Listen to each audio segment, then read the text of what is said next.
राधिका, बाबूजी का फोन आया था। वो और माँ अगले महीने से हमारे पास मुंबई ही आ रहे हैं, हमेशा के लिए। निखिल ने अपने लैपटॉप से नजरें हटाते हुए बहुत ही सामान्य स्वर में ये बात कही, मानो ये कोई रोजमर्रा की बात हो। हमारे पास मतलब वो लोग हमेशा के लिए इसी फ्लैट में रहेंगे? राधिका के हाथ में पकड़ी कॉफी का मग छलकते छलकते बचा। उसकी आवाज में एक अजीब सी तीक्ष्णता और घबराहट थी। निखिल के इस एक वाक्य ने जैसे उसके सपनों के आशियाने में आग लगा दी थी। अपना इतना बड़ा पुश्तैनी घर, अपनी पहचान, अपना शहर छोड़कर वो अचानक यहाँ मुंबई की इस भागदौड़ में क्यों बसना चाहते हैं? राधिका ने सवालों की बौछार कर दी। निखिल ने गहरी सांस ली और राधिका के पास सोफे पर बैठते हुए बोला, राधिका, बाबूजी अब रिटायर हो चुके हैं। पिछले महीने उन्हें जो हल्का हार्ट अटैक आया था, उसके बाद से डॉक्टर ने उन्हें अकेले रहने से मना किया है। माँ के घुटनों में दर्द रहता है। वो अब अकेले पूरे घर और बाबूजी की जिम्मेदारी नहीं संभाल सकती। ऐसे में उनका अपने इकलौते बेटे के पास आना ही तो स्वाभाविक है ना। वो वहाँ बनारस में अकेले बहुत असुरक्षित महसूस करते हैं। लेकिन निखिल, यह 2 BHK का फ्लैट है। हम दोनों वर्किंग है। हमारा वीकेंड का अपना एक रूटीन होता है। इतने छोटे से घर में 4 लोग, वह भी 2 पीढ़ियों के अंतर के साथ, कैसे एडजस्ट करेंगे? राधिका का पारा चढ़ता जा रहा था। उसे निखिल की बातों में कोई तर्क नजर नहीं आ रहा था। उसे बस अपना छिनता हुआ स्पेस और आजादी दिख रही थी। निखिल को उस दिन दफ्तर में बहुत थकान हुई थी और वो उस समय किसी भी तरह के बहस के मूड में नहीं था। वह जानता था कि राधिका जब एक बार किसी बात पर अड़ जाती है तो उसे समझाना पत्थर से सिर फोड़ने के बराबर होता है। इसीलिए वह बिना कुछ कहे चुपचाप बेडरूम से बाहर आकर बालकनी में चला गया। राधिका कमरे में अकेली मानो किसी पिंजरे में कैद शेरनी की तरह चक्कर काटने लगी। उसे अपना पूरा भविष्य अंधकार में लगने लगा। उसे यकीन था कि बनारस से आए उसके सास ससुर उसके रहन सहन, उसके कपड़ों, उसके काम के घंटों और उसकी आजादी पर पाबंदियां लगाएंगे। उसे लगने लगा कि अब ये घर उसका नहीं रहेगा। घबराहट में उसने तुरंत अपनी माँ को फोन लगाया और सारी दास्तान सुना दी। उसकी माँ ने उसे सांत्वना देते हुए कहा, बेटा अभी शांत रहे। सीधे सीधे मना करोगी तो निखिल को बुरा लगेगा और वो अड़ जाएगा। आदमियों को सीधे नहीं, अकल से हैंडल किया जाता है। तो कोई ऐसा रास्ता निकाल जिससे सांप भी मर जाए और लाठी भी ना टूटे। माँ की इस बात ने राधिका को सोचने पर मजबूर कर दिया। कई दिनों तक घर में एक अजीब सा सन्नाटा पसरा रहा। निखिल और राधिका के बीच बातचीत सिर्फ काम-काज तक सीमित रह गई थी। राधिका ऊपर से तो बहुत मीठी और समझदार दिखने का नाटक करती थी, लेकिन अंदर से वह सिर्फ और सिर्फ अपने स्वार्थ के बारे में सोचती थी। उसे किसी की बीमारी या बुढ़ापे से कोई हमदर्दी नहीं थी। उसे बस अपनी मर्जी, अपनी वो आज़ादी चाहिए थी, जहाँ वो अपनी मर्जी से उठ सके, अपने मुताबिक कपड़े पहन सके और वीकेंड पर देर रात तक पार्टियां कर सके। अगले दिन सुबह राधिका ने नाश्ता बनाते हुए निखिल से बहुत प्यार से कहा, निखिल, मैंने बहुत सोचा है। अगर बाबूजी और माँ हमारे पास आना ही चाहते हैं तो मैं उन्हें मना नहीं करूंगी। आखिर वो तुम्हारे माता पिता हैं। निखिल ने हैरानी से उसकी तरफ देखा। उसे विश्वास ही नहीं हुआ कि राधिका इतनी जल्दी मान गई। सच कह रही हो? उसने पूछा। राधिका ने मुस्कुराकर कहा, हाँ, लेकिन हमें पहले से कुछ बातें तय करनी होगी। हमारा फ्लैट छोटा है, इसीलिए हमें थोड़ा एडजस्ट करना पड़ेगा। निखिल के चेहरे पर राहत आ गई। उसने आगे बढ़कर राधिका का हाथ पकड़ लिया और कहा, थैंक यू राधिका, तुमने आज मेरा दिल जीत लिया। राधिका मुस्कुराई जरूर, लेकिन उसके मन में कुछ और ही चल रहा था। उसने मन ही मन तय कर लिया था कि वे ऐसा इंतजाम करेगी कि कुछ ही दिनों में उसके सास ससुर खुद वापस बनारस जाने की बात करे। अगले कुछ दिनों तक राधिका ने बहुत अच्छे बहू बनने का नाटक किया। उसने निखिल के सामने बार बार कहा कि वह माँ के लिए कमरे को आरामदायक बनाएगी, बाबूजी के लिए कुर्सी खरीदेगी और उनके आने से पहले घर को ठीक से सजा देगी। निखिल को लगा कि उसकी पत्नी सच में बदल गई है। आखिर वह दिन भी आ गया जब बाबूजी और माँ मुंबई पहुंच गए। निखिल उन्हें स्टेशन से लेकर आया। माँ ने जैसे ही अपने बेटे को देखा, उनकी आंखों में आंसू आ गए। उन्होंने निखिल के सर पर हाथ रखा और बोली, बेटा बहुत याद आता था तुझे। अब भगवान ने चाहा तो बाकी जिंदगी तेरे पास ही रहेंगे। निखिल ने माँ को गले लगा लिया। बाबूजी भी मुस्कुराते हुए बोले, अब हमारा घर यही है। राधिका पीछे खड़ी मुस्कुरा रही थी। उसने आगे बढ़कर माँ के पैर छुए और बोली, आप दोनों का स्वागत है। माँ ने उसे गले लगा लिया। बेटी, हमें डर था कि कहीं तुम्हें परेशानी ना हो, लेकिन तुम्हें देखकर अब मन शांत हो गया। राधिका ने मुस्कुराकर कहा, आप मेरी चिंता मत कीजिए माँ। मगर उस मुस्कान के पीछे एक चाल छिपी थी। अगले ही दिन राधिका ने अपनी पहली चाल चली। उसने जानबूझकर सुबह देर तक सोने का फैसला किया। माँ ने खुद उठकर चाय बनाई और बाबूजी के लिए नाश्ता तैयार किया। जब निखिल ऑफिस जाने लगा तो उसने देखा कि माँ रसोई में लगी हुई है। उसने कहा, माँ आप आराम कीजिए, ये सब राधिका कर लेगी। राधिका तुरंत कमरे से निकली और बोली, अरे नहीं निखिल, माँ को काम करने में अच्छा लगता है। वैसे भी मैं आज ऑफिस के लिए लेट हो रही हूँ। निखिल ने उसकी तरफ देखा लेकिन कुछ नहीं कहा। उसे लगा शायद राधिका सच में व्यस्त है। धीरे धीरे राधिका ने घर का माहौल ऐसा बनाना शुरू कर दिया कि माँ को हर काम खुद करना पड़े।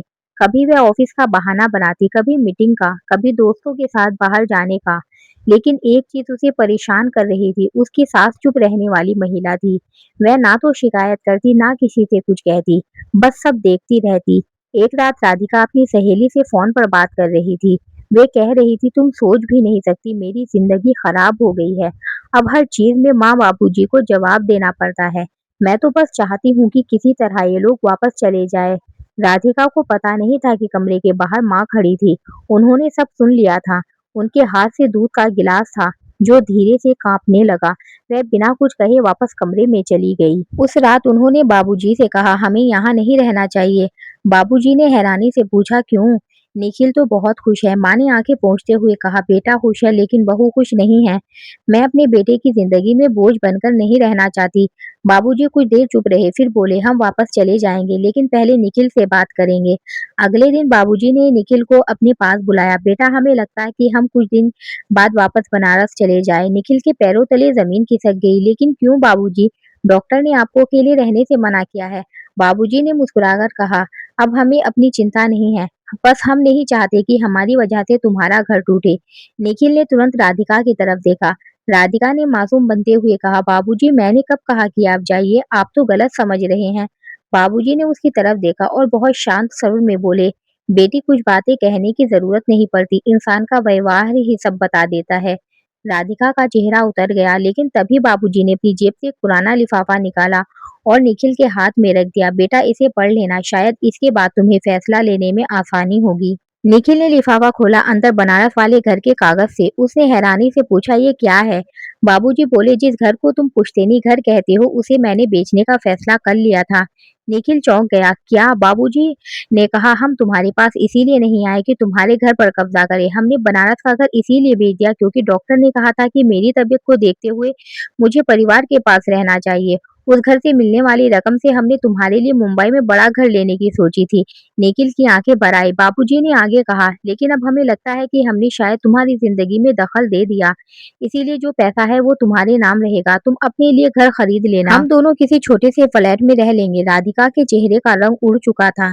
जिस सास ससुर को वह बोझ समझ रही थी, वो तो अपना सब कुछ बेटे के नाम करने को तैयारी करके आए थे। निखिल ने राधिका की तरफ देखा।